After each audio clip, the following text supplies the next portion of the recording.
All right, good morning. I think, what are we at? I think it's the 18th day of, I think we've been on this specific cruise. This cruise line is called Virgin Voyages. This specific ship is called the Scarlet Lady. It's been a lot of fun. There's a lot of really interesting places that you can go within this specific Mediterranean cruise, and it really offers a lot of Europe. So if you're interested in going to Europe, this is a really good cruise. Can't you tell how relaxed I am? It's been a long time since I've been this really relaxed. But today we're at sea all day. Just got back from Rome. Spent 2 days in Italy, one in Pisa, where we could have gone to Florence. It's a little bit longer bus ride. Pisa is more of a simple destination, for a shorter day. Florence gives you a lot more, I guess, if you're looking to see the Michelangelo statue of David, those kinds of things. More art. But I think Rome is where you have to go if this is like the first time you've ever done this. After those couple of days, I think these days at sea are really important. So I think our goal today is just to first have breakfast and then to just kind of do some real relaxing, Maybe have a few cocktails, that kind of stuff. But the Mediterranean is very, very blue. That's one of my first things I recognized right away. Weather this trip's been really, really warm. To the too warmish, a little bit too warm. Dad, all right, this is Dad Random. I am at the Vatican, and it's 107 degrees today. About, I don't know, what's that, 40 degrees, 41 degrees Fahrenheit or Celsius, and it's time to go home.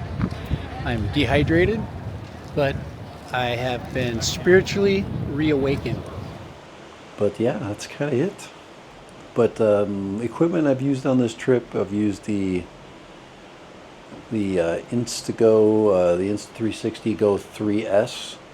Really worked good. Could I have taken that to Rome? Yeah, I could have easily taken the Insta360 Go3S to Rome. But the Pocket 3, the DJI Pocket 3 was phenomenal.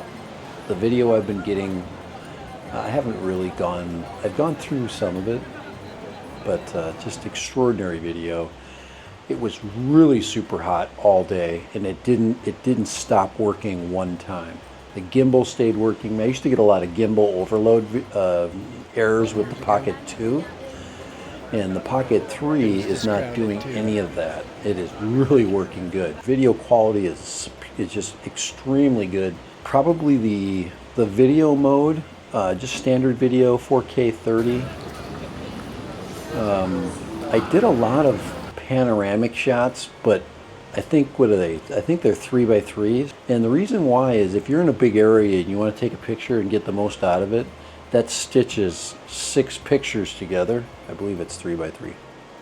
That really, I did a lot of and got a lot of good images from that. Probably the most important thing about the Pocket 3 that really made it the go-to camera for good quality images is that it really was able to adjust from the light to dark very quickly. I didn't have to do any adjustments. It just took care of me all day.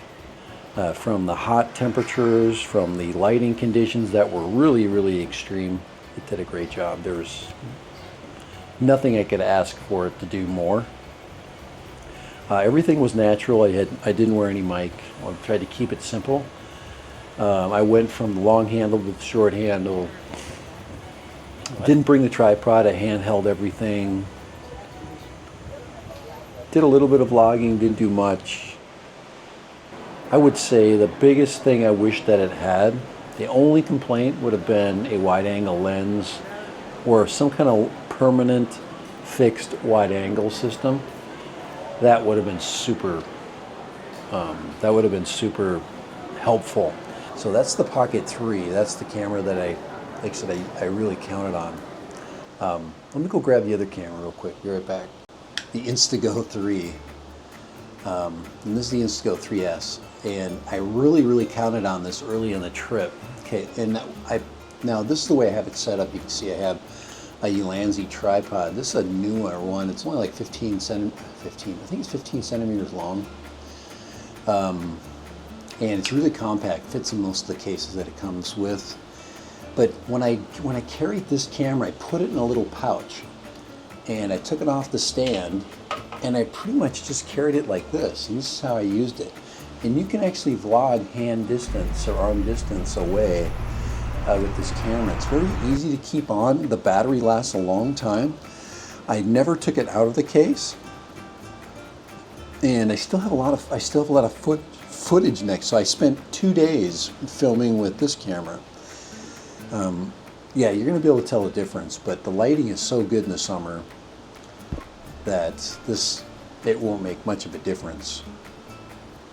But yeah, this is a great little camera for the price, and there's so many uses for this. This is so much easier to carry than even the Pocket, the Pocket 3.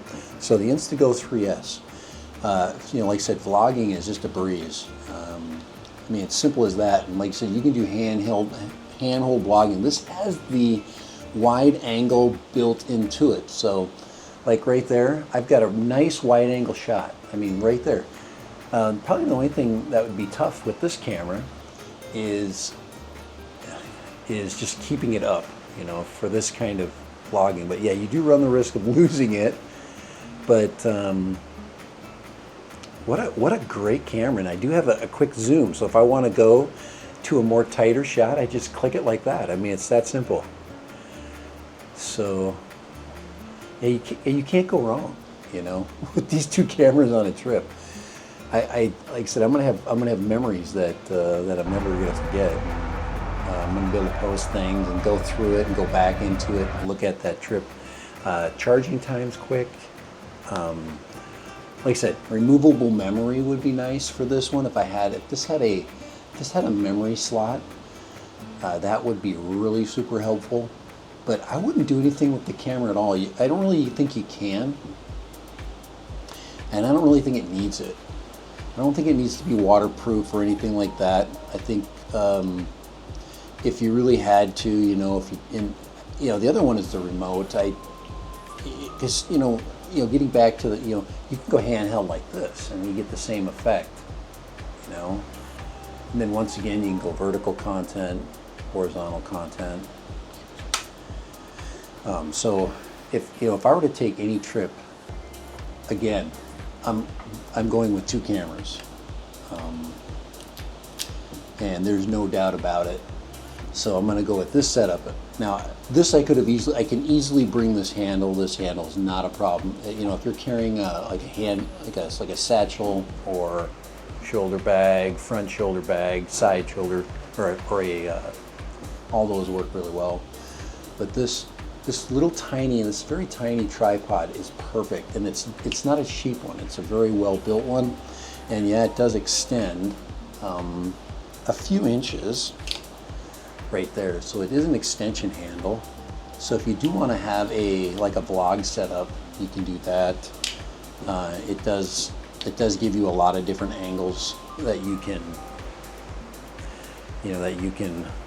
set up out of it. You get all that. So, and then it charges quickly. There's just too many things that I would, that there's not a lot I would change. Basically, that's as far as, and I think, as you're kind of working through the problems when you're traveling, you figure out what works and what doesn't work quite quickly. So here, let me do a quick switch over of vlogging. Just give me a second here. All right, so we got a side-by-side comparison, two great cameras, one awesome trip.